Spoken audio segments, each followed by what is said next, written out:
fill. We have something for this application we did not have for the last ones an hour ago, which is a heat gun. Heat applied carefully to west will make the stuff slippery and slimy for a short period of time, but will prevent it from pulling. So we'll get a good coat on the relatively porous surfaces of these areas, and we'll show you what heat application can do for the laminate, for the fill.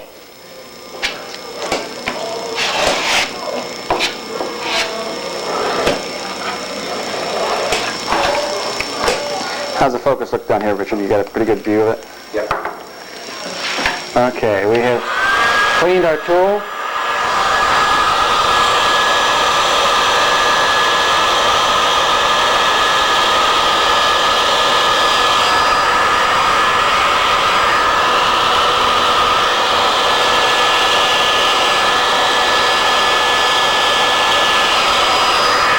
Watch your thumbs.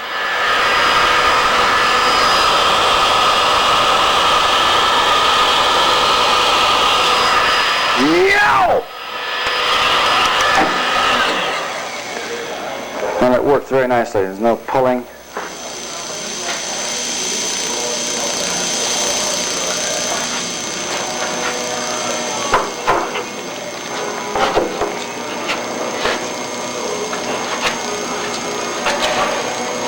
I suspect it will work just as well if I just heat the resin prior to making my pass.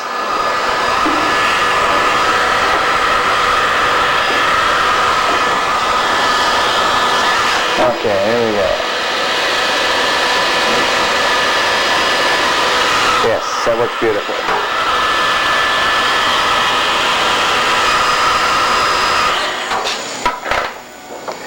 We'll make several more passes like that, and when we get closer to the other end, we'll show you some close-ups of what this looks like.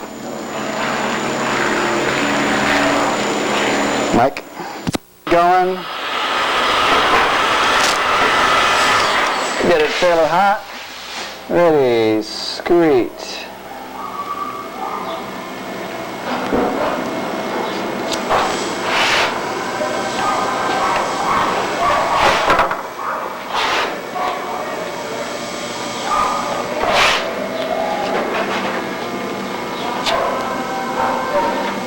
This particular material has been heated and reheated a few times. We're not going to get away with this, but maybe once more. You see how there's a lot less porosity in this than there was in the ones that preceded this.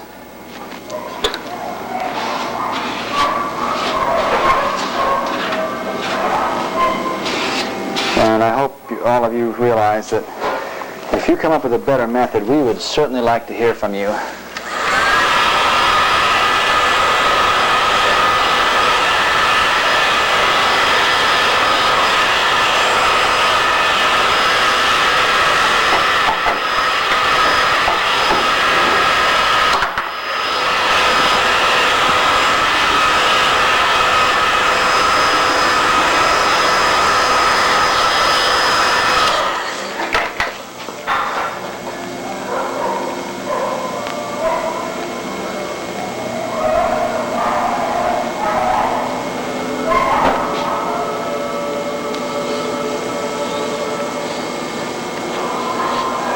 Still relatively warm, so I'm going to go for another pass before I put this away.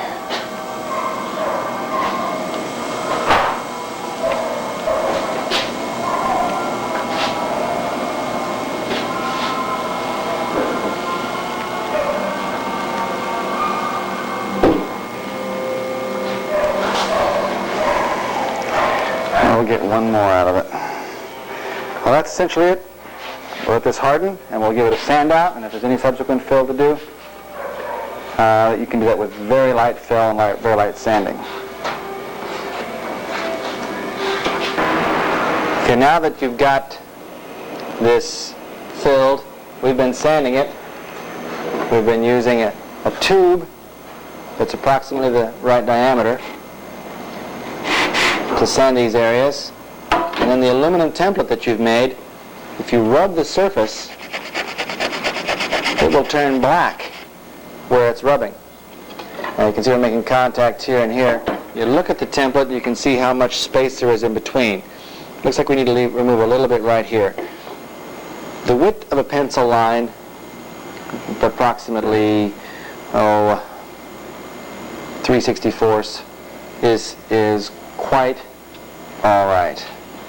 I have a piece of steel here that is less than a 1/16 thick, and it doesn't quite fit in the gap.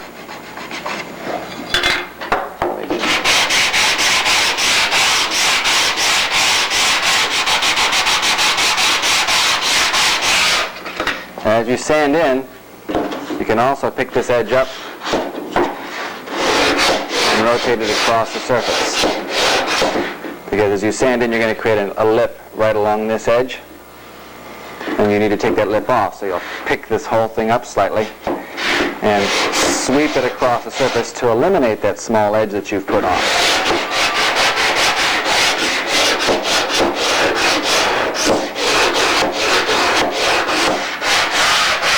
Keep checking it down its entire length and get this S channel the same. It's down the left and right side of the canard. It's a very important detail. Okay. Your first step is to verify center line. You can use your lift tabs to create one mark and measure inboard from each end to create second marks, and use the 2 to verify a reconfirmation of your center line. For the ease of simplicity, for simplicity, I just went to the number 10 here on my tape. My first waterline point, or first hard point, is located at 9.2. And that's the center line, so I'm 19.2. My second reference is 34.1, which means it's going to be 44.1. A tick mark in front of and after the tape. I'm going to be doing my slotting work, which is, by the way, what we're getting prepared to do here, is we're marking where we're going to slot into the hard foam that we installed earlier. Now we're going to come out to BL 59, which is BL 69, or it's 59, but I'm using 69 as my reference.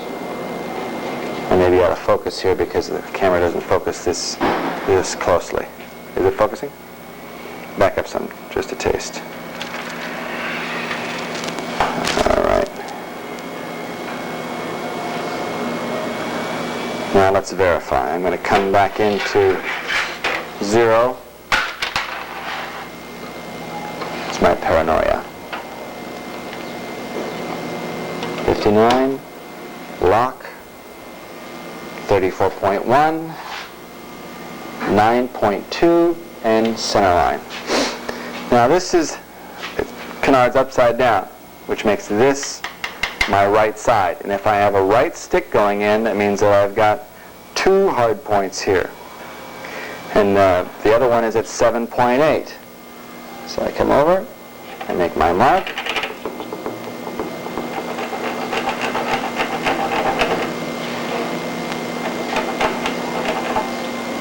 These are the centers of my slots. Now I'm going to do the same layout to my right, and I'll be back with you in a moment. Okay, now that you've laid out your hard points, you take your screed template, and I've marked it. I want to make sure I got it in the right place.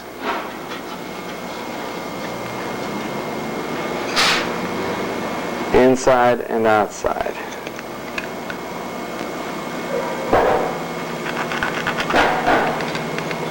Place this in the trailing edge, and I mark it there, and I mark it here. I'm going to do that all the way down. This is the width of the cut that I'm going to make. Excuse me. Perpendicular to the center line. Now it's going to be about a 1/4 inch wide. I'll use a 1/4 inch drill bit. I'm probably going to start out with a Dremel or a router and remove the skin from just this area first. Then I'll take a drill bit on a power drill, go straight down until I just touch the skin. And I'll do that carefully and remove the foam from that area. We'll demonstrate that in a moment. We'll do that at all the points. And again, use your template and take these marks directly off of your drawing. Hard noise, please.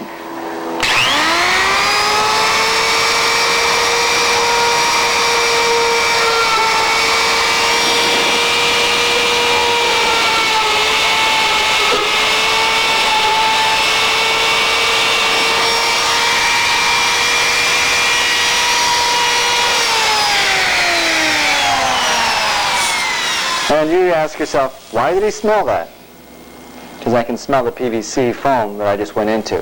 Verify that you're into the PVC. You can tell by the hardness of the foam. It's very firm. And I'm going to cut around the perimeter of this.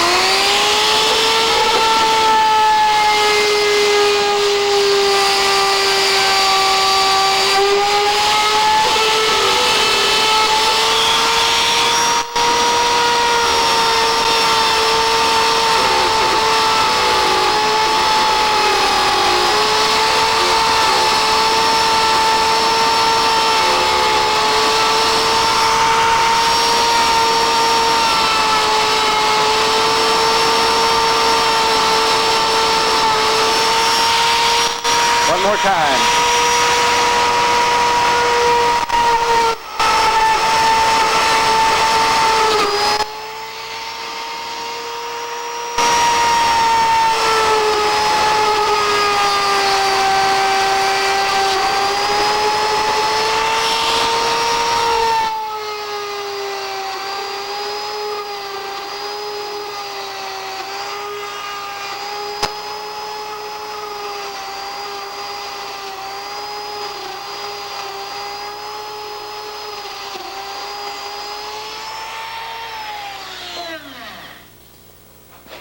Now you'll do that on all 7 positions. I went in a little further than you might want to, but this isn't going to go all the way to my exterior skin except back here at the very back end. It's a relatively expensive tool. It works nice for this. You can do the same work with a Dremel. Cut it out wide enough and then just use a medium speed drill bit. You can even dull the tip if you like. Be cautious going to the glass on the exterior. If you go through the glass on the exterior, it's no big deal. When you backfill these holes with flux, all you'd have to do is put a layer of silver tape on the back side so that the flux doesn't run out, and it would appropriately and sufficiently fill the damage you have on your exterior. But it's also preferred not to do that if you don't have to. So be cautious and proceed.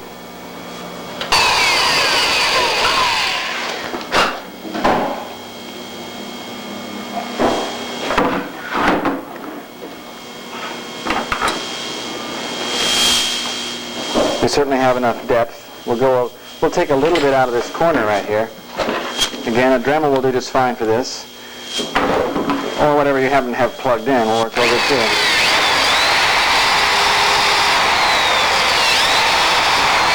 Now, I'm not making the slot any wider for its full depth, but I am creating a gap where it can go fully inside.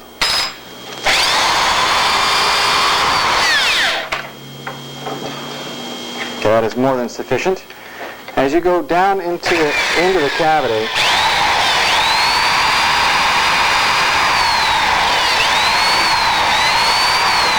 the vertical motions into the foam proceed very cautiously.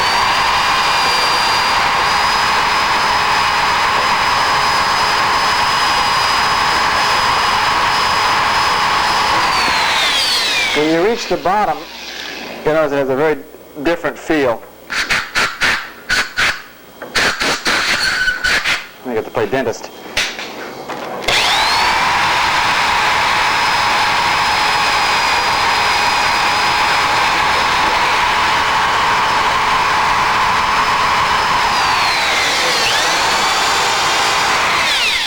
And what I had before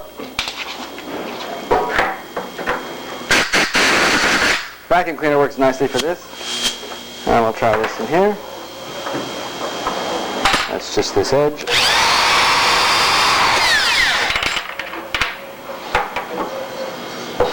It's working out just fine. Proceed with all of the other ones, and we'll be back with you for the potting of the parts. Well, now that you've got all your slots cut, here and here, you've made up 4 pieces of 1/2 inch or 3/4 inch plywood, 1 by whatever suits you, just so long as it's relatively straight and clean. This template, you've taken off of your plans, cut it out of your plans, bonded it to one of 4 identical pieces of wood. We're going to stack cut this, making sure that when they are flat, that they are perpendicular to one another, and that they all match perfectly, end to end and side to side. None of this, even slightly. They all have to be exactly the same height. So get them perpendicular on a table, and end to end, and matched. Put a drywall screw through them, flush on the face that is down. You're going to bring the screw upward. 2 screws, one here, one here. Flush on this face, the face on your table saw or bandsaw, and you're going to cut them all out so that they're all identical. We'll be back to you after that. Okay, there's our stack cut pieces. They're all identical. Now we can check the fit on the Canard. There's your leading edge, there's your trailing edge. That kind of tolerance is acceptable. When we attach the elevators, we'll pick an aft or a forward tolerance. I think that we'll push the templates aft against the leading edge, since it's the more consistent and obtainable tolerance than this one is. And then the elevators will be bonded lightly, either with Bondo or super glue, to this portion of the template. We'll have one in about a third from this end and in a third from this end, and we'll bond them to the surface and bond the elevator in place. Then we'll sink our templates in place. We'll be back with you in a little bit and show you how. My apologies. Something I forgot to tell you is you want to check this as well. Make sure that you have a very good fit on this template. We have a real close fit here. You should have the same. We're going to remove these screws now and set them up on the Canard. Nice, close, tight fit. Back with you. Make sure you fit up against the leading edge. A drop here, a drop there, a large drop. Spray the wood where you want it to kick off. Pull it against the leading edge. And tack it.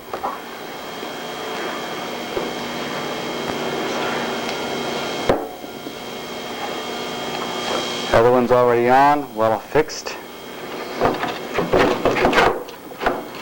We check the position and fit, and we are spot on. We reproduce the same thing on the opposite side, and after having done so, we'll put the linkages between the 2 tubes and check the fit. Okay, we're back. We have fitted the horns into the tube. The bolt hole, 3/16 inch hole, in the control horn is directly relative to the positions of the holes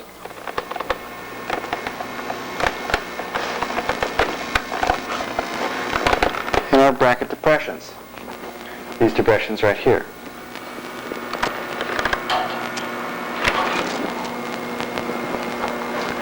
To simplify their installation, you can take a pair of dividers and measure off from this point on the tube and go straight down the tube, drawing a line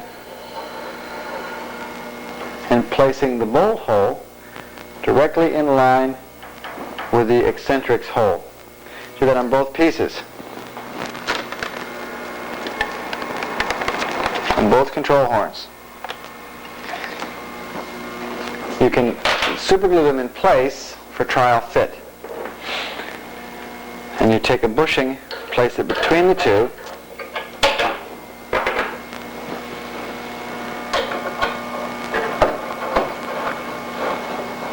tighten up the bolt, and you'll notice that immediately it forces the two brackets into a perpendicular relationship both in this plane and in this plane. You can see the two bolts are now directly in line. You have to be certain that this is the case before you commit these two parts to being bonded in place. Now there's one other part to this that I haven't described to you, which was the bonding, or I should say attaching. Pull these out of here.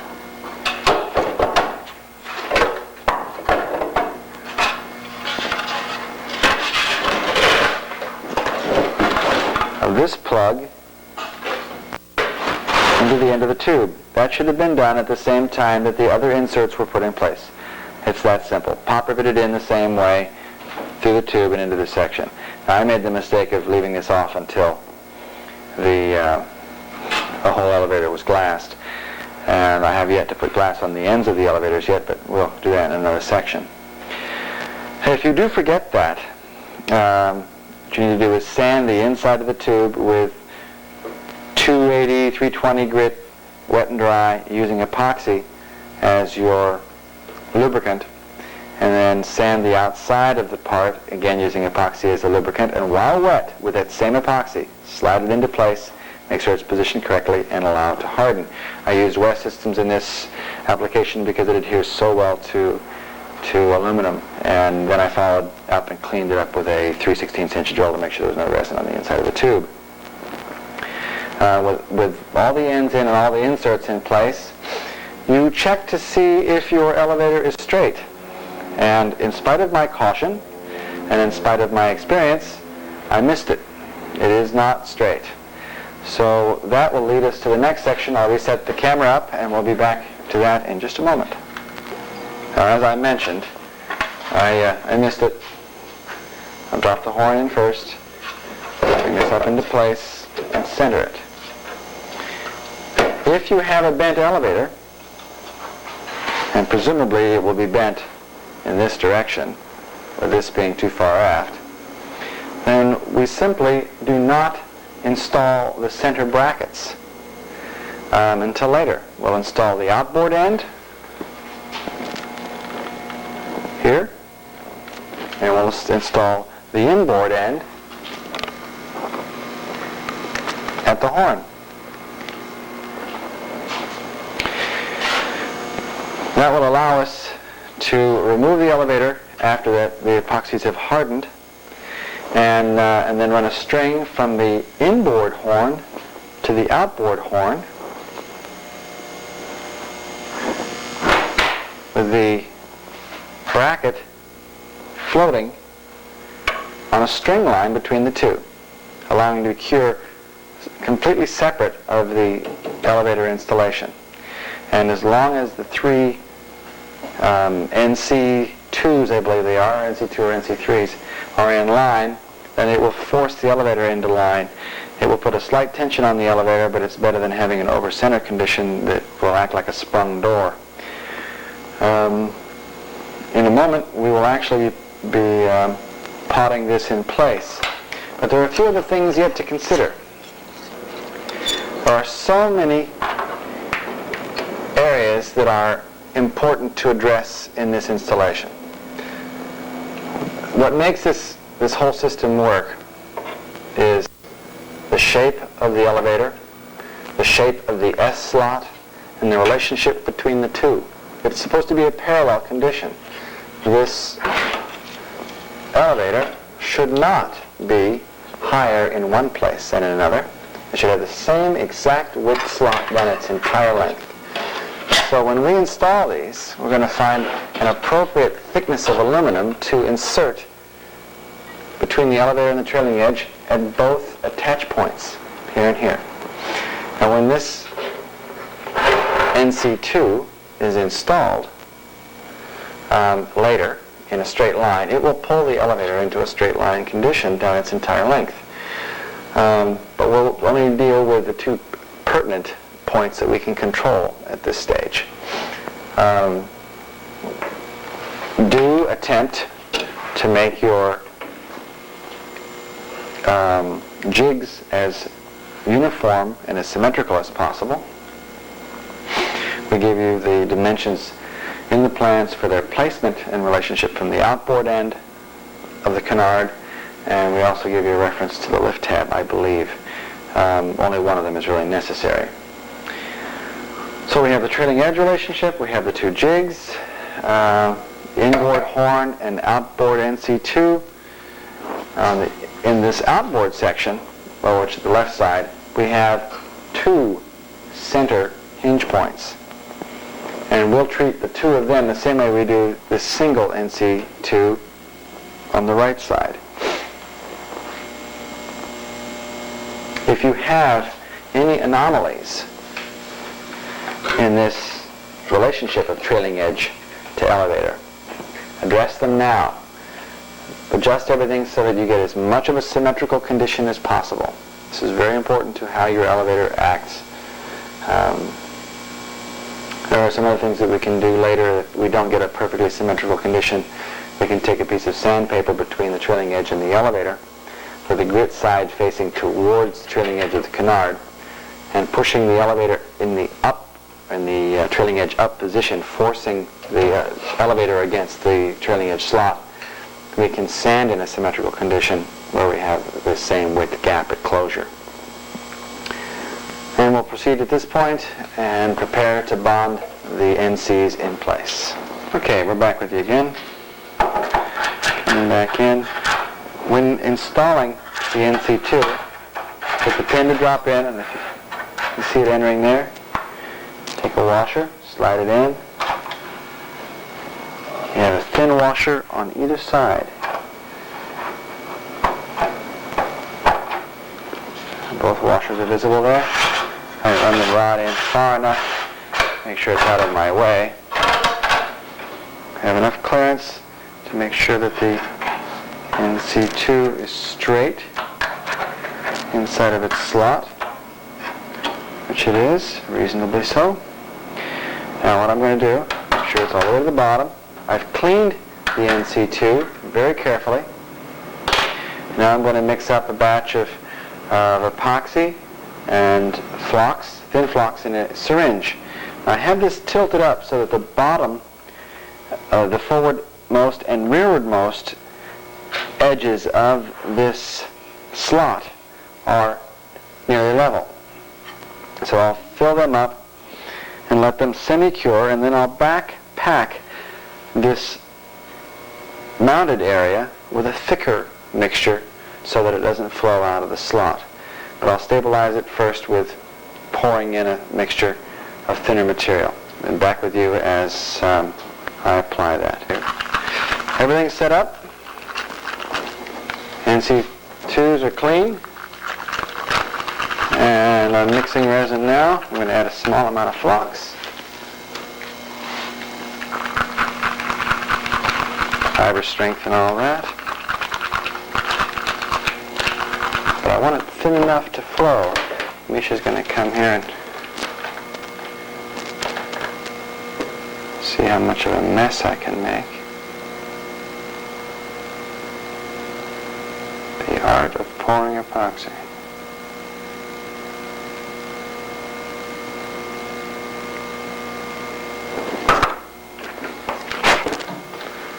Now they know why you guys call me Doctor. Dr. Berkut. Oh no. Don't let that get around. Okay.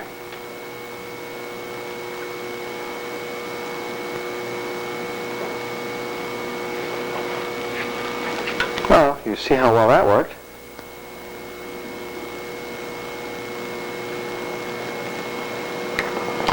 I have another idea.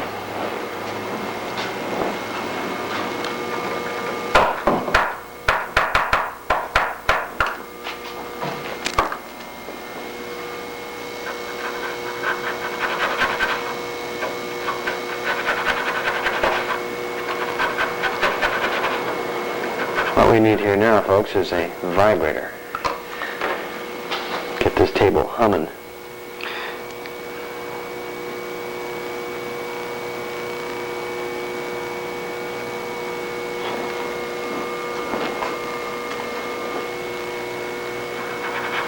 doesn't really pay to have these slots undersized.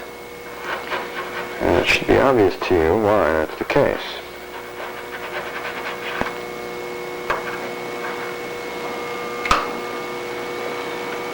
Suppose it wouldn't hurt to fill these slots up first.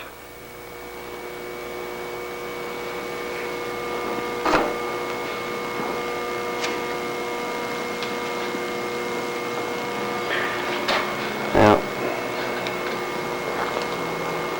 as you can see, the idea is fill it up.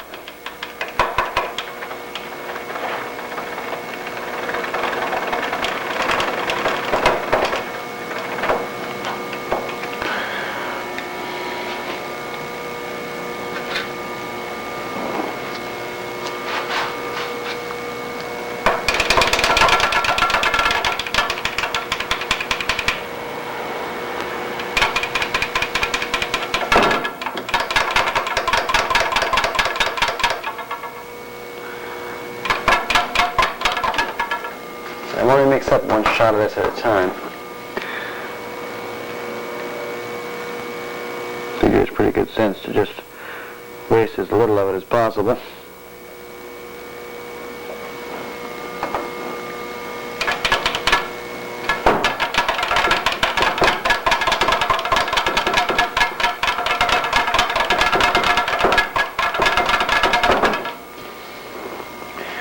Might well imagine that it's not a good idea to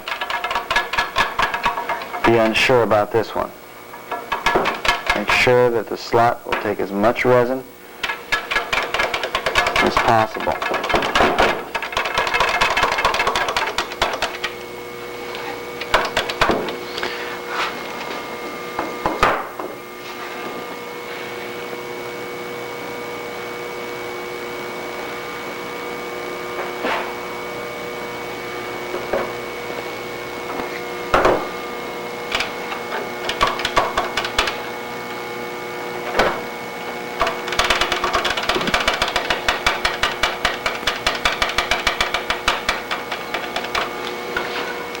I'm going to go to another position here and let this settle, and then I'll come back to it.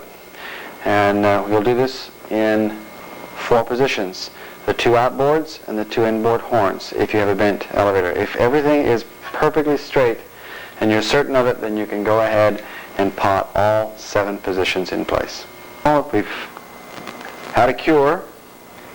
Everything seems to be in place. We removed all of the other brackets. They're lightly held in place.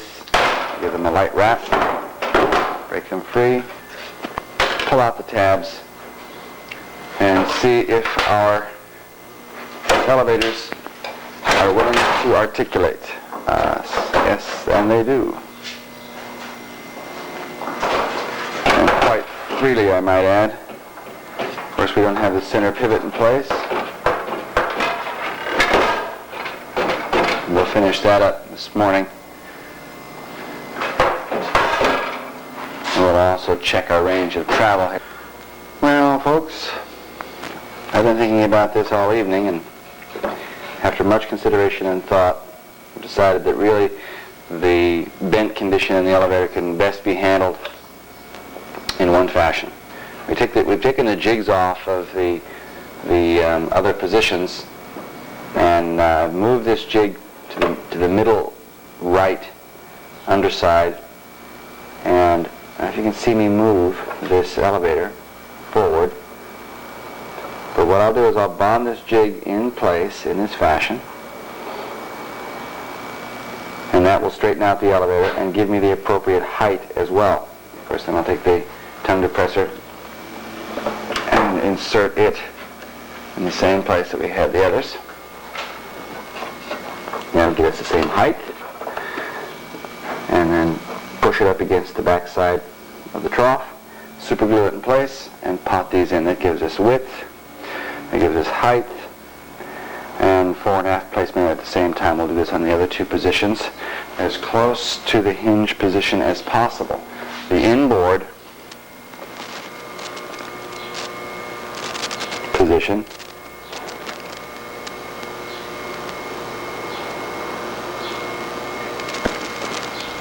the one of greatest concern, because it does not have an airfoil directly adjacent to it. But it should be the easiest to move. And we'll clean up our templates first, get the super glue off the bottoms, and then place this one directly on the end. You can see it move the elevator substantially forward, snapping it in place, and then we'll do the same tongue depressor trick on the underside here, and that'll get us in line. Which might mean the best way to do this is to have a jig adjacent to every rotation position. And again, my fallibility exposes itself, so go from here, well informed. All right, this is the last time we're going to do this. We've got it all jigged up. It'd be real nice if I had an extension for this.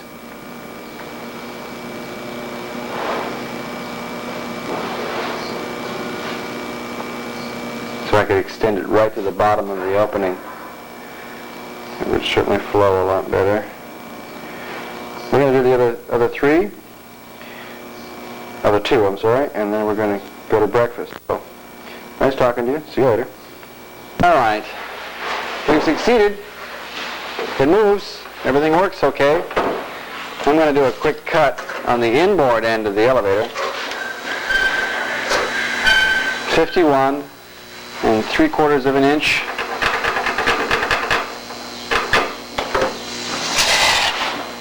From both ends, measuring inboard. 51 3/4.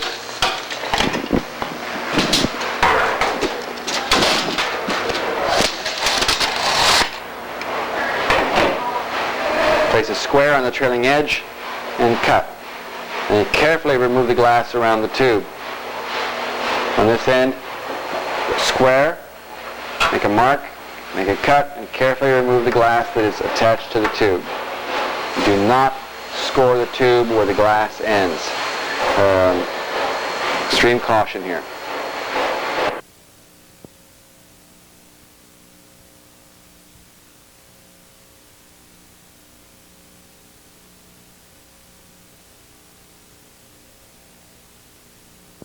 This section of the tape will deal with the installation of the tips. We're going to show you both tip types. The planned form of each tip will be identical. One will be a straight trailing edge, and the other will be an upsweep known as an inverted Honer tip. I prefer the straight tip, and I will be using the straight tip on this, but we will show you both. We want you to know that you have the choice at least. Before you proceed with this, I believe that the last time we left you in the installation of the elevators, we didn't cover aligning the control horns to the elevator torque tube. I may have explained that in the installation of this hinge pin that the hinge line is identical to the other inserts. Well, essentially that is the criterion for setting up this position, is that you make sure that the hinge line position is parallel to the ones that are outboard of the horn. The precise position of that is indicated in the plans as well. You drill through the horn, you position the elevator all the way up, and make sure that when you drill the hole, it's not 90 degrees to the bottom surface. It's probably 10 degrees off of perpendicular to the bottom. And that when the elevator is in the fully up position, the top of the bolt does not encounter the S channel, and fully down the bottom of the bolt does not encounter the S channel. When you sight down the elevators, looking straight down the trailing edge, they should be absolutely perfectly parallel. A good portion of the Canards that I have built, the Canard has ended up with a slight dihedral in it.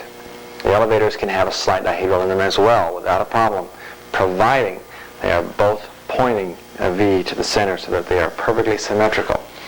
We're not talking more than a 1/16 of an inch the entire span of dihedral, but when you're looking at it from an end, that 1/16 of an inch looks very pronounced. This one is within a 32nd of an inch its entire length. Make sure they're exactly in line. After you have ascertained this, take the standard elevator installation templates, and these hook in very tightly into the slot on the bottom side, and make sure that it's up against the bottom. I'm now in the neutral position. We start off with a block of foam that is 3 inches thick. Now this one's a little thicker at the moment. It really doesn't matter if it's thicker. You just don't want any thinner than 3 inches in this direction. This one's 4.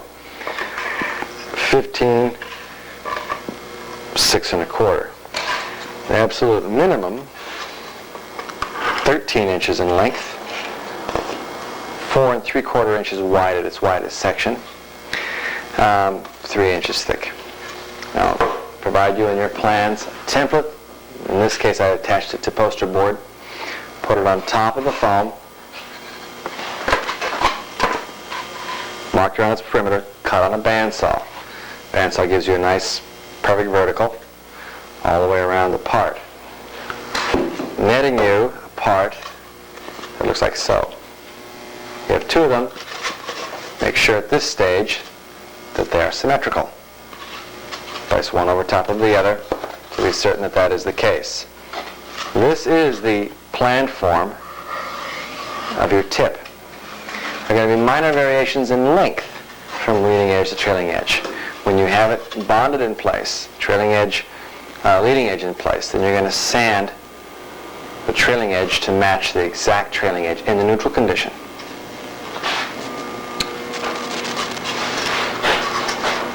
I'm going to place this on the end. Now I have a shaft here that's going to end up exiting the outboard surface. Now if I've drawn in here the curved trailing edge for the inverted honer tip, then this is going to exit somewhere mid-span. If I have the straight trailing edge that comes out and around toward the center line of the leading edge, then it's going to exit very near the exterior, and will end up leaving the end of this shaft looking much like the blade of a spear, very long and narrow. And in its neutral condition, it will be flat and contoured with the exterior of the bottom surface of the tip. And when placing this onto the end of your canard, I'll pull this out to its fully extended length, so it's just on the exterior of this, and then I'll cut a notch in the bottom and lower it over top. I'm going to slide a piece of brass tube considerably larger in diameter than the shaft over top of this, and then bond it in place with 5-minute or with microballoons and epoxy just before glassing the bottom surface. I have to make sure that this is well inside the contour of my tip so that I don't get in the way of anything. There's some complication to the installation of this tube. You will be grinding through a portion of it, leaving the tube looking as though it were cut diagonally across its width, its length. And my next step is I'll have this out, grind the notch in the bottom, and bond to the tip. You can use 5-minute epoxy, you can use West, or you can use safety epoxy, depending on how long you want to wait for your attachment. The wingtips attachment to the end is done entirely with the glass for structural attachment. What you do to bond it to the foam is really of not much concern. We'll be back with you in a moment. Before we go to fitting the block of foam on the end, the very first thing you do, so you're not sanding glass while the tip is in place, is you come down here and sand this glass attachment.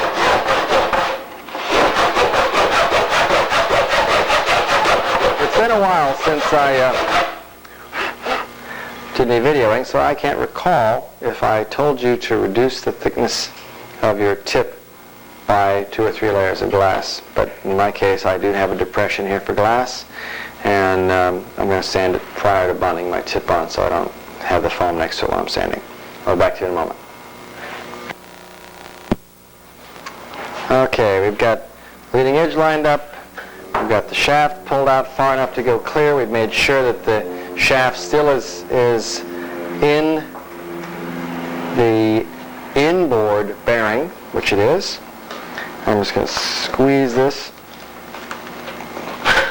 put a dent in it. Make sure you can see that. I'm going to grind into that and then slide this down until it is well below the surface and above the surface, leading edge lined up, trailing edge lined up. And I'm going to bond it on with 5 minutes. I'm also going to make sure that I have an appropriate gap between the end of the elevator and this section. I want just about half of what I have right now, which is about a little more than 1/8 of an inch.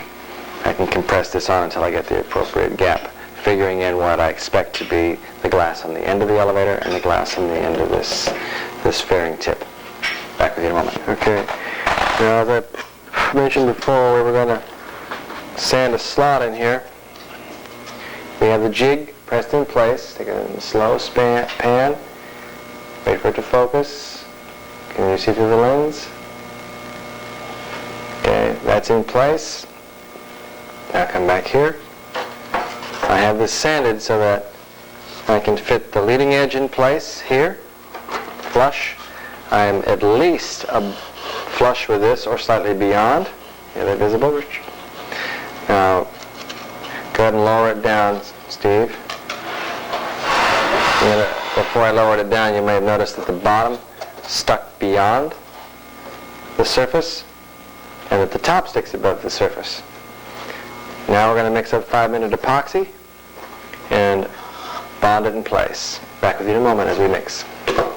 Okay, we've mixed the micro. We don't have to get a perfect bond on the end. We just need to make sure that we get sufficient attachment around the perimeter.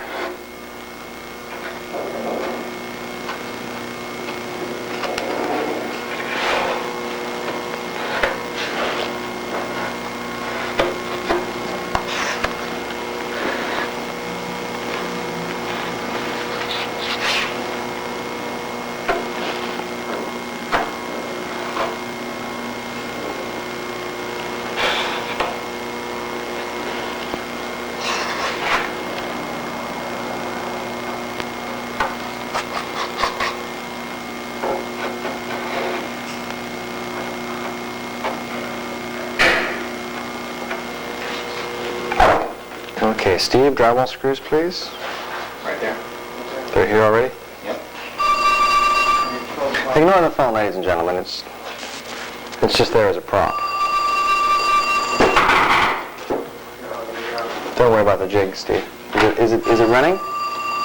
Richard? Okay.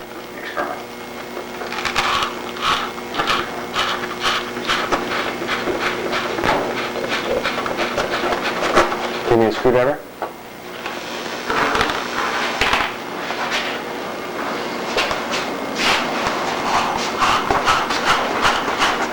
Here's it for, Richard.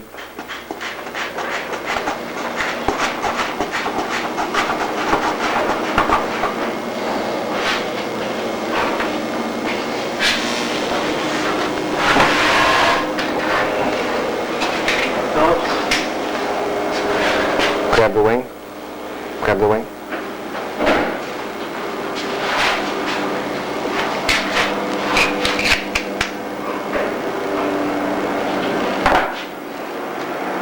Richard, would you give me a screwdriver, please? Oh, here we go, never mind. Okay, we're going to spin this in here. Apply just enough pressure to tighten it up. Same thing here at the bottom. Hold still, Steve. A little bent is not going to hurt anything.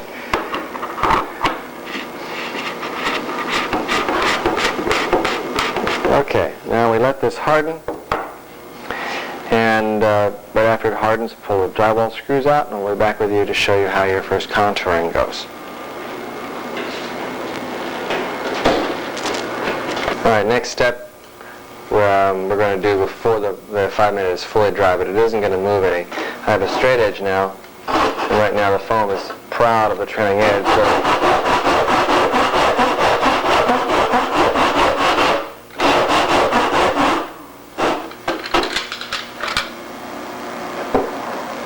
So we have a nearly perfect line here, the trailing edge. We do now.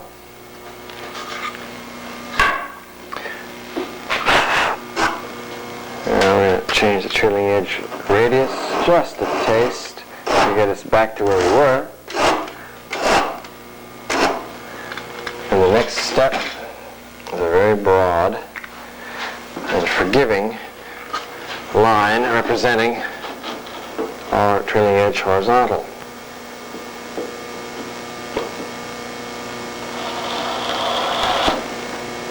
This represents the area above the trailing edge. And we're going to be filling this trailing edge with micro, giving it a contour that comes close to the height of the upper portion of this line. But that's our start. And our next step is true for our 5 minute. It's hardened enough. We still have the cup here. It looks as though it's hardened enough for me to pull out the drywall screws. Then we're going to take a wood rasp or a sander. A number of methods can be employed to remove the excess foam, but we're going to project these surfaces straight on through all the way across and get it to a block contour.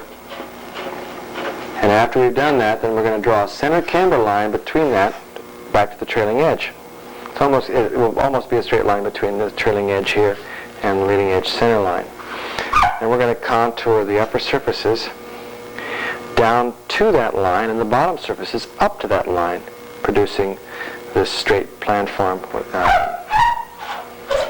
that you see here.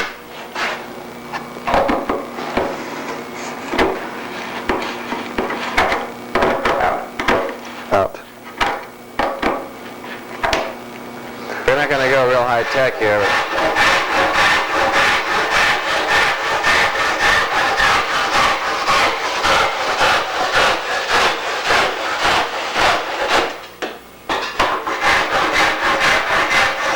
Notice I'm favoring up on this.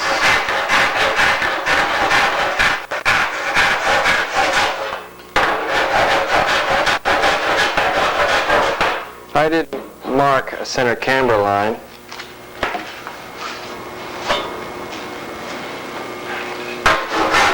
It's not really center camber though.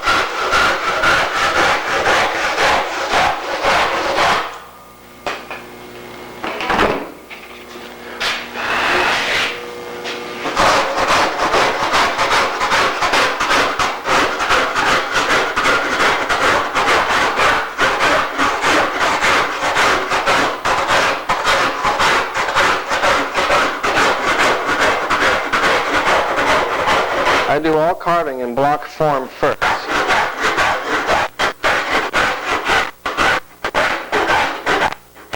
Makes the process so much simpler. If you try and accomplish all of the complex contours and your basic contours at the same time, you lose many of your primary references. Kind of like how you make a circle out of a block. You take the corners off, and they take the corners off the corners, and the corners off the corners, off the corners, off the corners. And the longer you leave your basic reference, the easier your carving process becomes. Now obviously here I don't want to go down below my surface here, but I have to parallel this surface. How about the thickness of my two plies? As I get down here,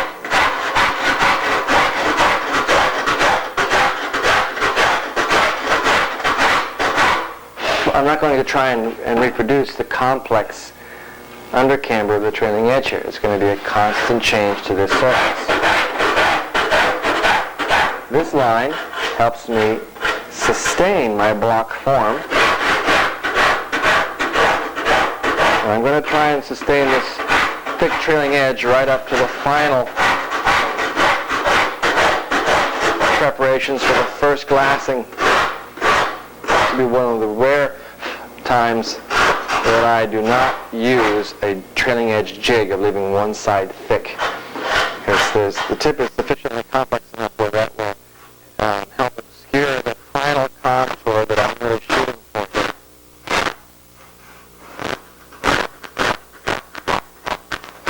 Okay, we have one side.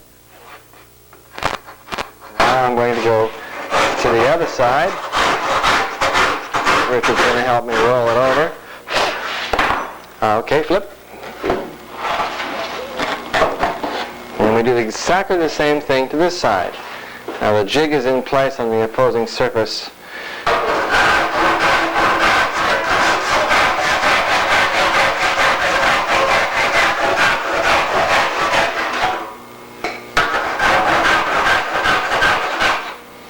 Now here it starts to get a little tricky. I've got to make sure that my jig does not move. It's changed here a little bit.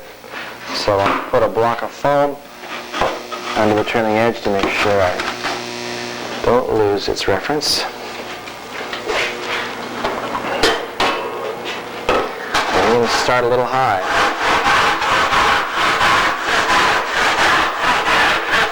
And we're going to move up and away. Very carefully proceed.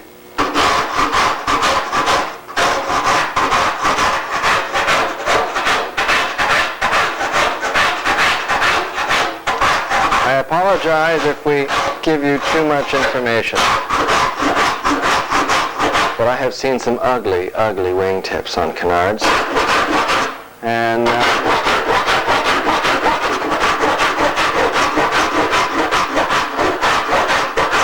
don't want you to do that. If I can help you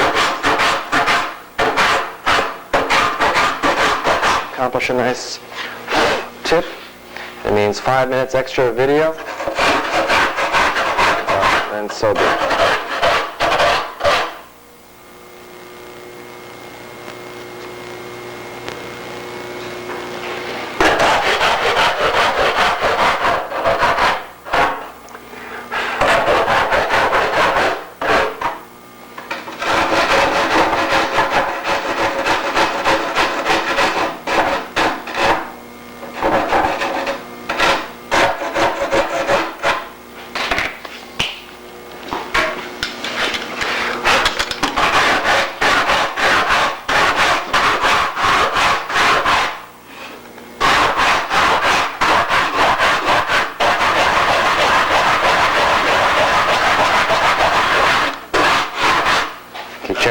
Checking your references. We still have the nice fat blue line on the back side.